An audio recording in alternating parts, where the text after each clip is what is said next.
Vão substituir mecanismos indutores como vantagens locacionais, disponibilidade de infraestrutura. Ou seja, não basta ser, já se cogitou, né, no primeiro momento do nosso ciclo de industrialização, no início dos anos 70, criou-se uma lei aqui que concedia bonificação até de 80% do ICMS, por exemplo, Lei 2480, para todas as indústrias que implantassem aqui. Ela, no primeiro momento, ela foi responsável pela indução de um grande desenvolvimento. Depois descobriu-se hoje que a perspectiva de viabilidade de empreendimento não passa só por isso. Entendeu? Passa por outras ações. Agora a questão é a seguinte: haverá uma decisão política? Hoje os investimentos que se cogitam para o Espírito Santo ainda estão no litoral. Sim, mas eu tenho um resultado otimista nesse sentido. Se você for olhar para os investimentos previstos para o Estado do Espírito Santo nos próximos 5 anos, um levantamento realizado pelo Instituto Jones Santos Neves demonstra que realmente a grande maioria desses investimentos está concentrado no litoral. Agora, uma notícia positiva que a gente realizou uma pesquisa para o ano 2008, depois para o ano 2009. Entre 2008 e 2009, a gente começou a notar uma tendência de interiorização de alguns desses projetos de investimento em áreas fundamentais para o desenvolvimento de uma localidade, como educação, saúde e transporte. Nós temos o início de um processo de interiorização desses projetos de desenvolvimento ainda muito tímido. Qual que é um ponto fundamental que um governo local deveria atacar em relação a essa questão da política de desenvolvimento, da interiorização do desenvolvimento? Nós precisamos descobrir as potencialidades de cada município e investir nessas potencialidades. Um município é diferente do outro, e é exatamente pelo fato de ser diferente que é muito importante identificarmos essas potencialidades e trabalharmos de modo a acelerarmos cada vez mais as vantagens comparativas de cada localidade individual. Em 9 minutos a gente conversa com o coordenador dos estudos econômicos do Instituto Jones dos Santos Neves, Matheus Albergaria de Magalhães. A gente volta já. Voltamos com 9 minutos, que traz hoje o coordenador de estudos econômicos do Instituto Jones dos Santos Neves, Matheus Albergaria de Magalhães. Matheus, por consequência, ou derivando dos estudos que vocês, da produção de informações que vocês têm feito, né, na verdade, produção de informação que vale dizer produção de inteligência, cunhou-se conceitos como efeitos de transbordamento, supõe-se que de uma região para outra, e hierarquia urbana. Agora decodifica para nós isso aí. Sim. Traduz economês. Na verdade, esses resultados estão relacionados a 2 estudos em coautoria que nós realizamos recentemente lá no Instituto Jones. E essa questão do transbordamento é muito interessante. O que acontece com uma região se ela está crescendo? Em geral, as regiões vizinhas tendem a crescer também. Por outro lado, se ela está contraindo, as outras tendem a contrair também. Teve um estudo recente que eu fiz em coautoria com um técnico do Instituto Jones, o Leonardo Leite, que a gente tenta mensurar a evidência de efeitos de transbordamento entre os municípios. Ou seja, será que nós conseguimos identificar grupos de municípios que estão crescendo muito e estão cercados por vizinhos que crescem muito, ou grupos de municípios que crescem pouco e estão cercados por municípios que crescem pouco? E nós chegamos a um resultado surpreendente. O que acontece? Se você olhar no período 1999-2007, que é o período para o qual nós temos dados disponíveis, em 1999, a maior parte dos municípios que cresciam pouco no estado do Espírito Santo estavam cercados por municípios que também apresentavam crescimento baixo, eram municípios localizados a noroeste do estado. Nova Venécia, Pancas, são alguns exemplos básicos. A partir do ano de 2000, você tem uma transposição desse grupo de municípios que cresce pouco. Ele sai da região noroeste do estado e no ano de 2007 chega à região sudoeste do estado.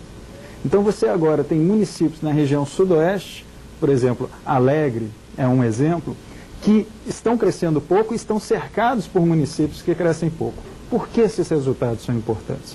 Porque eles permitem a identificação de grupos de municípios que precisam mais ou menos da intervenção governamental para auxiliar nessa tarefa de desenvolvimento local.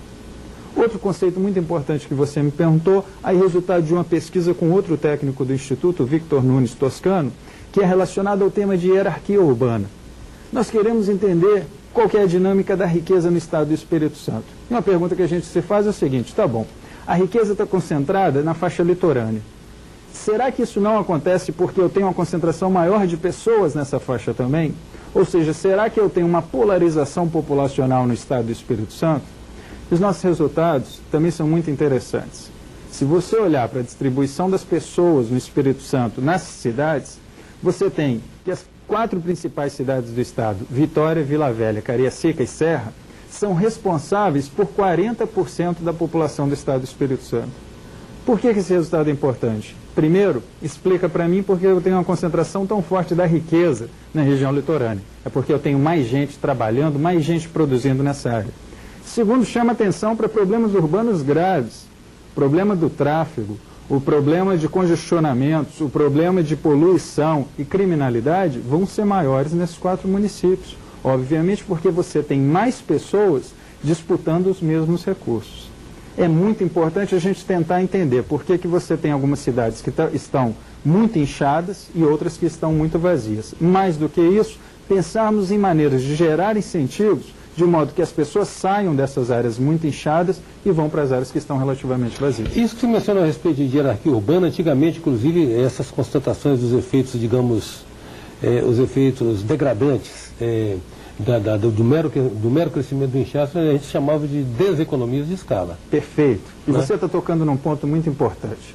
Hoje em dia os economistas se perguntam o que é uma cidade. E tecnicamente falando, uma cidade é simplesmente uma aglomeração densa de pessoas e firmas, pessoas e empresas. Por que as pessoas são atraídas pelas cidades? Porque as cidades têm uma série de vantagens. Tem serviços melhores, quanto maior a cidade, melhor a qualidade dos serviços urbanos que você vai ter acesso, e é um grande sistema, um sistema muito eficiente de informação. Você tem acesso às melhores oportunidades econômicas em termos de emprego, em termos de empreendimento. Por exemplo, alguns autores do início da década de 90, o Richard Nisbett e o Alvin Toffler, são alguns autores de best-seller internacional. Terceira Onda, O Choque do Futuro. Perfeito. O que esses autores falaram ainda no início da década de 90? Eles falaram, olha, com o desenvolvimento da tecnologia de informação, principalmente com o advento da internet, a cidade fica obsoleta. Ou seja, as pessoas não vão mais precisar morar em cidades porque a comunicação vai ser muito facilitada pela internet. Passaram os anos. Esses autores, apesar de sua reputação, eles estavam errados, porque as cidades continuam existindo. E por que as cidades continuam existindo? Porque nada substitui a interação pessoal. Gente gosta de gente. Gente precisa de gente. Na verdade, apesar de todos os avanços, todas as vantagens que a internet traz para a vida, e eu não quero negar isso de modo algum, ainda assim há uma relação de complementariedade entre pessoas e tecnologia de informação. Então as cidades, é natural que elas cresçam. O problema é quando é que esse crescimento deixa de ser bom, quando é que esse crescimento deixa de ser ótimo e surgem as deseconomias de escala. O desafio para os economistas, o desafio para o governo é identificar quando uma cidade tem um tamanho ótimo, um tamanho ideal, e quando essas deseconomias de escala começam a atrapalhar o desenvolvimento e prejudicar a qualidade de vida de seus habitantes. Isso aí.